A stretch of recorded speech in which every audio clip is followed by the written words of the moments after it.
Hai, Assalamualaikum saya ni sana buat homemade taufufa.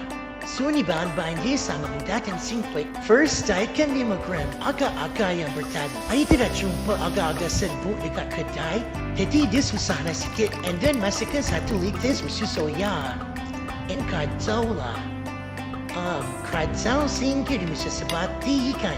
And apabila dia berbuih itu maksudnya dah siap lah tu. Masukkan ke dalam bekas, lepas tu buanglah buih-buih tu sebab nanti dia macam tak cantik kalau ada buih tu. So buanglah buih tu, okey?